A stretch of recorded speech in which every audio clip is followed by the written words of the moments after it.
I wanted to learn optimal binds because I saw another YouTuber learn them and it seemed nice to have perfect movement, and I've always tried to have efficient binds, so I kinda decided to copy him and make a video about it. I mean, I didn't really copy him though. Yes, you did.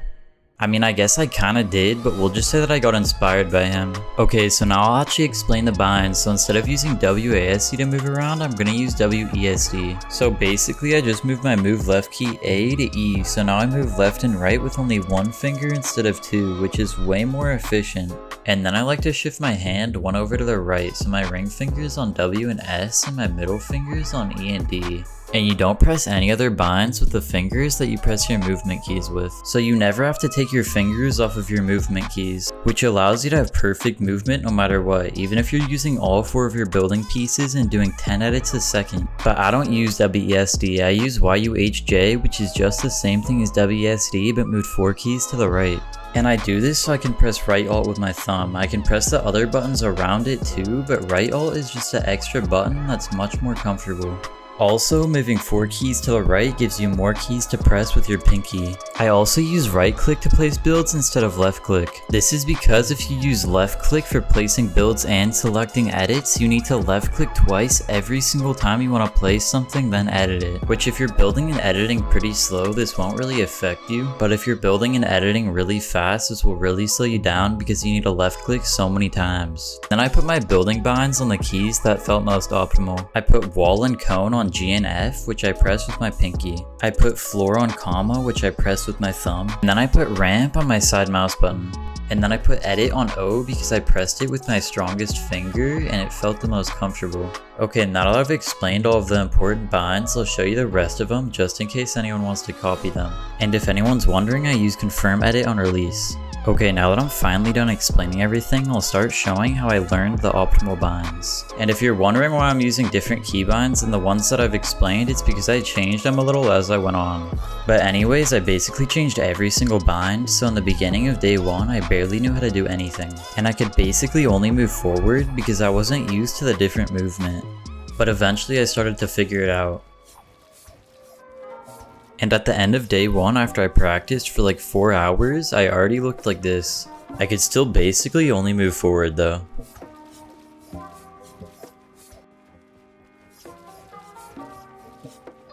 On day 2, I tried to learn to free build like how I would normally.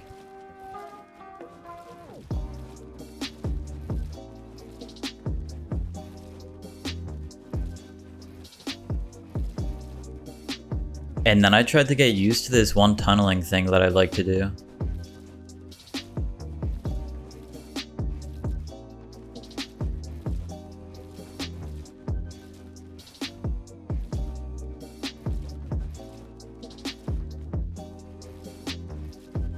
Then I tried to get used to the new movement while I was doing this weird tunneling thing.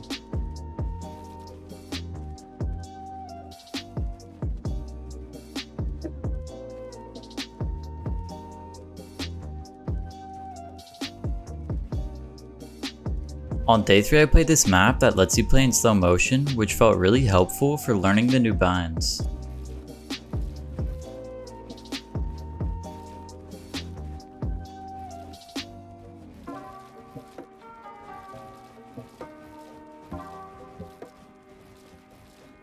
You can see how I've already gotten pretty used to building and editing.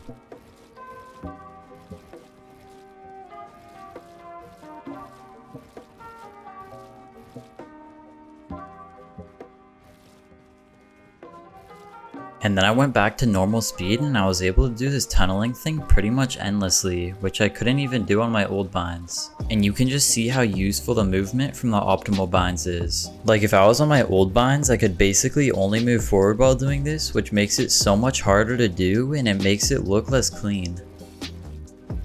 And because I was pretty much used to my building and editing binds, I decided to play this map called the Pit, which is basically just a free-for-all to get used to all my other binds. But I wasn't comfortable with my weapon binds yet, so I had to really focus on them, which would make me forget how to build or do anything else. And if I would try to build, I would forget how to pull out my weapons. So I was basically just a bot for the first hour that I was playing this map.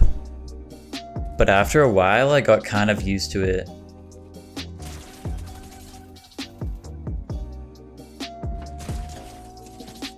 I started day 4 by just warming up with a little bit of free building.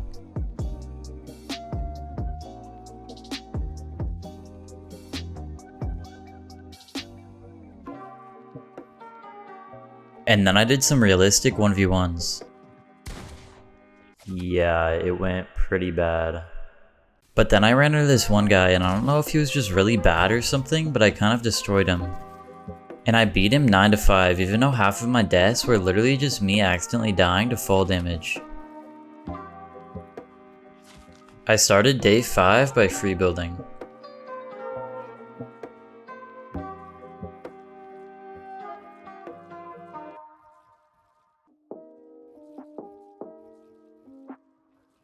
And then I did some 1v1s and I was kind of destroying everyone.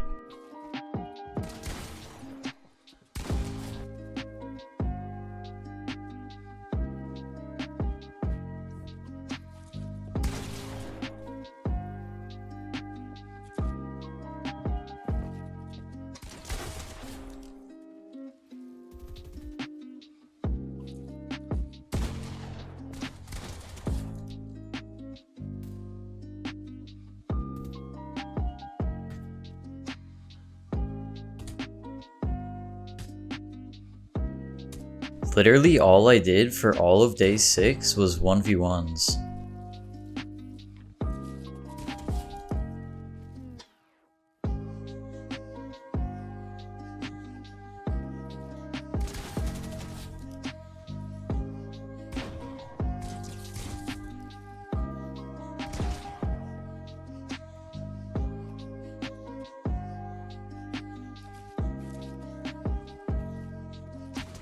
I started day 7 by doing some 2v2 realistics with my friend.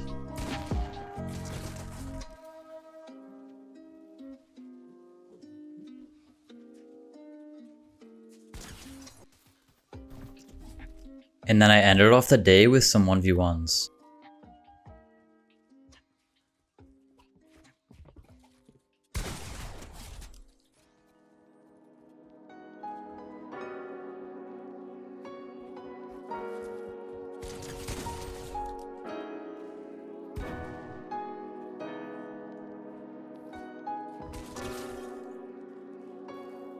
If you've made it this far into the video, I just want to say thank you, and to show me that you've made it this far, comment wet hamster. I really don't know why I'm making it that, but I am.